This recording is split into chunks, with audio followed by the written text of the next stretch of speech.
Hello students, I'm Marnab Das, Vocational Trainer Electronics from Devijora High School HS Jalpaiguri, and my training provider is Orion Edutech and Private Limited. Today is 5th of June 2020, the World's Environment Day, and today's topic is electronics and its impact on the environment.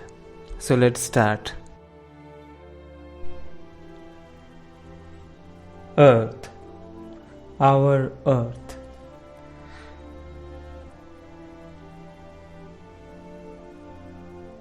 Nature gifted us a paradise to live with. But today its beauty is getting darkened by global warming and climate change.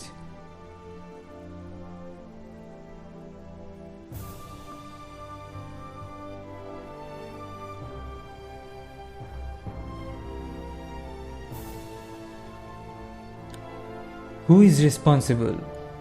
It's we. It's It's electronics. We live in an electronic world. Electronic regulates our heart and light, monitors our health, maps our travel, plays the music, keeps our transport moving, links us to family and friends across the world via the internet. Without electronics, our world would grind to a halt. Do you know what e-waste is? We are surrounded with humongous amount of potential e-waste. Your mobile phone, refrigerator, desktop, laptop, microwave, printer, and even the light you are using. Everything will be e-waste once it's old and defuncted. And mind you, the list is endless. Gadgets and appliances has become an indispensable part of our lives. But each gadget comes with a shelf life. After they have reached their shelf lives or they are replaced with a new model, they are either dumped or given away to the local kabadiwala, and then the gadget is forgotten. Like your regular trash, have you ever thought where your mobile phone and gadgets eventually end up?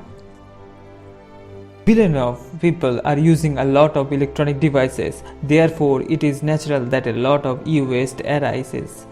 Americans throw away an estimated $55 billion in e-waste material annually. A report by the Comptroller and General Auditor found that 4 lakh tons of electronic waste is generated in India every year. WHO is warning that amount of e-waste around the world is growing significantly. Why e-waste is harmful? Electronic waste, referred to as e-waste, includes all discarded electric or electronic devices.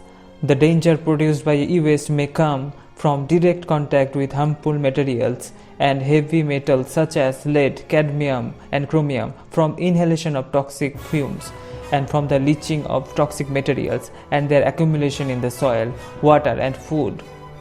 According to the Institute of Physics, the huge amount of lead in e-waste it releases into the environment could cause severe damage to human blood and kidneys, as well as to the central and peripheral nervous system.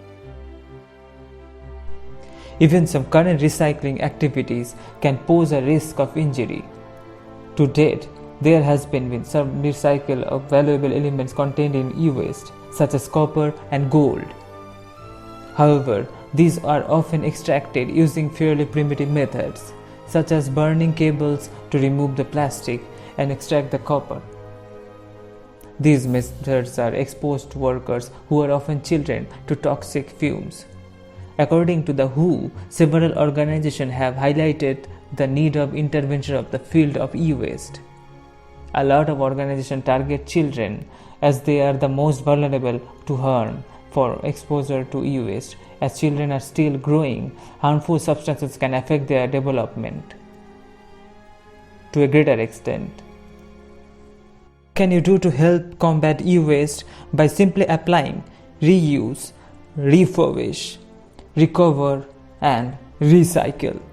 You can sell or donate old electronics. You can maintain electronics properly so that they can last longer. You can recycle and dispose of e-waste properly. Before buying a new electronic, device. Consider repurposing an old one. You can store data online to clear storage space and help your electronic last longer.